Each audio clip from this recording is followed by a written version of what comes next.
What the hell? Huh. Alright. Let me just put this down. I'm not gonna speak with stuff in my mouth. I'm gonna speak like a crazy person because what the hell? I know I'm a little bit late. Trust me, I know. I was in school. I'm a teenager. I have a life. I have to do stuff. But what the oh man. Ajayi. Oh my. That's pretty insane in my personal opinion. You can clearly tell where the Eagles think they're headed this year. And getting this guy, this is a second year. What is it? He was drafted in 2015. He's coming off a 1275-yard year last year with the Dolphins, and he's coming off like a total of 145 yards in the past 2 games, something along those lines. Because they had the Falcons game and then they were shut out last week by whoever the hell, the Ravens. Yeah, but what the I personally love the move because this guy is a third-year guy. He's 24 years old. His birthday's in June. He just turned 24. This is, yeah, for a freaking 4th-round pick. That's the biggest thing. You get this kind of talent for a 4th-round pick. Not to mention, you traded Bradford last year and got a guy like Derek Barnett. Like, what? Who do we traded a 4th-round pick in next year's draft for a stud from the Miami Dolphins. Like, what? And they're saying the reasons that the Miami Dolphins traded him in the first place and why they have Jarvis Landry on the block. How we got him, because the Dolphins don't believe that Landry and Ajayi believe that, they don't believe in what the Dolphins are trying to do, you know? Because we've seen how up and down the Dolphins have been. They just got shut out, and with the trade deadline, I assume they're trying to get younger guys, get more, more fit for Gase's scheme, I guess? I don't know. But, how the hell do we get in? I don't know about everything. This year is definitely, yeah, this year, for real, that's crazy. I'm not denying that. I'm not denying that we need an offensive lineman. Of course we do, but we do have an O-line. Our O-line is pretty solid. It's just, it's going to take time. It's going to take time for our offensive line to come together with that loss of Peters. Everybody else is intact. Kelsey's been playing well. Johnson was getting a little beat up the past couple of games, but I'm sure he'll figure things out. Brandon Brooks has been good. Wiz has been good. Everything is starting to flow, and you could definitely tell where the Eagles' mindset is. They want to win right here, right now, and bringing this guy in, that's definitely gonna help us. Do I think we'll beat the Broncos? Hell yeah, I will. Or hell yeah, I think we will. Dude, did you not see them against the Chiefs? It took them 3 quarters to come back into the freaking game. Like, the Broncos looked terrible against the Chiefs, and the Chiefs didn't look any better. The Chiefs should have won that game 45-2. Honestly, that game should have been a blowout. The way that the Broncos played, giving the ball over almost every single time they had the ball in that first half, it's crazy. I don't get how the Chiefs cannot score more points than they did. I know, but they have a scary defense that could not cover Jason Kelsey. Imagine what they're going to do against Zach Ertz. Like, come on. Yo, Joey Shakes, this was one big steal. For a 4th-rounder, man, I can't. It's Howie Roseman doing more magic. We always talk about how controversial he is. He has some good moments, has some bad moments. This whole year, ever since the trade of Sam Bradford last year, he's been doing good. He's been doing good. I gotta give him credit where credit is due. This pickup, I applaud it. I truly believe that the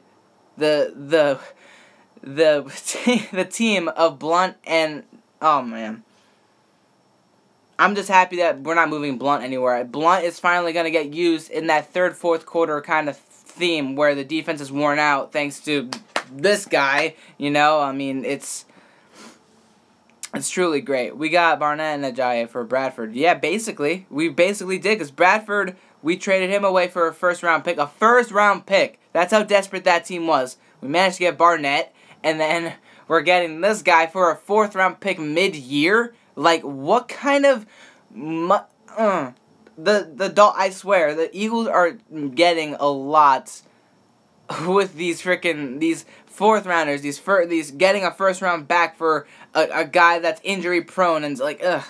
The Eagles are making moves, and you could definitely tell that this year they're trying to win, and I don't blame them for the start that they've had. And they got the Broncos, they got 2 dates with Dallas, they got Seattle, and then Oakland, LA, and New York. All these guys, all the last 9 games of the year, we're gonna need these guys big time, without a doubt. And I'm really happy with the team that we're getting right here, right now.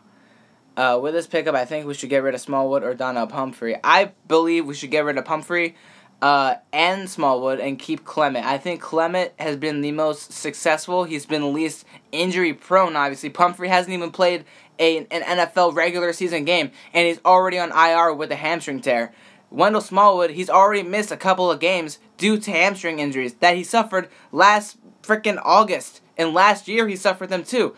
I want to get guys that are healthy. This guy that we just traded for is healthy. And Blount has yet to miss a game this year.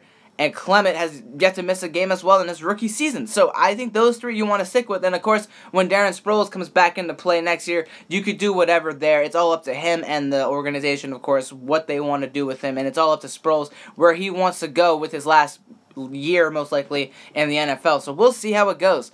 Personally, I am very happy with this trade today. I mean, we definitely could have used an offensive lineman, but at the same time, there's not many people to go for, especially with what we have. It's not every day you get a 1st-round talent out of a 4th-round pick at the trade deadline in week 8, week 9. You know, like, that's not every single day you manage to do that. And the Eagles, they definitely managed to get lucky, and they got a really good job. Or got a really good player by Howie Roseman doing a really good job by making magic happen. If Zeke is for sure out, I'm kind of starting to feel bad for the Cowboys. Honestly, I don't care. I really don't care. I'd like to have the Eagles play against Zeke because, you know, we don't want any excuses because, you know, we're the frauds. We always make excuses for our team, yet when Zeke is out for a game or 2, the world is collapsing because of that one thing. I'm not going to deal with it. Zeke screwed up. The NFL is trying to hammer down on these after Jay Rice, after Greg Hardy, all that stuff. You know, they're trying to really hammer down on the domestic violence, and I don't mind that because domestic violence is a big issue. Sure, he wasn't rightfully convicted, and Dallas PD was like, okay, let's just move this aside, move on. There's nothing really to go on. The NFL like, screw that. If there's something that happened, we're going to find out, and we're going to punish this guy for what he did. And I like that mentality, and I'm fine with it. Do I think the Eagles will ever play overseas, like in the UK? Next year, there's a possibility, because they're one of the teams that haven't. I've heard rumors that it could be Cowboys versus Eagles, which would be really interesting to see, and I would love to see that, honestly. But in all honesty, I don't really care for that. Because in the end, it doesn't really matter. It's just a football game, and it doesn't make a difference where they're playing. At least it shouldn't make a difference unless if you're that team that gets shut out by a crappy team in London. So, I mean, it's whatever. We'll see, though. Do you think we should start Derek Barnett over Vinny Curry? No. I like the rotations that we've had with Barnett, Curry, Cox, Bo Allen, and, you know, all the guys on that front 7. It's keeping them fresh, and it's, excuse me, it's keeping them healthy and ready to go when they're needed to go. And obviously it's paying off. Barnett's got a couple of sacks, Curry's got a couple of sacks, and a good amount of tackles on him. So, you know, it's all up in the air. But in the end, guys, this was a really good day. I'm really happy with the Eagles, how they managed to snag this guy. If he could play next week, or against the Broncos, that'd be great. I mean, he has a bye week to get, you know, a lot of experience in the system under his belt because he's going to need it if we're going to go and play Dallas with him suited up and everything, which he most likely will. So we'll see how it goes. Let's see what this last question was. Do you think Dallas has a chance to catch up with the Eagles? I doubt it, just like you say. I don't think so. I think that the Cowboys, they can go like 9-7, maybe even 10-6, steal a wild card spot, but as far as division-wise, 7-1, 4-3 at the halfway point of the year, it's kind of in favor of the Birds. So, yeah. Yeah, thank you guys for those of you, the small amount of you that came out to talk about this trade and other stuff with me. Subscribe for more videos. I'm going to come out later tonight with my picks and predictions for Week 9, and I'll see you guys later. Peace out.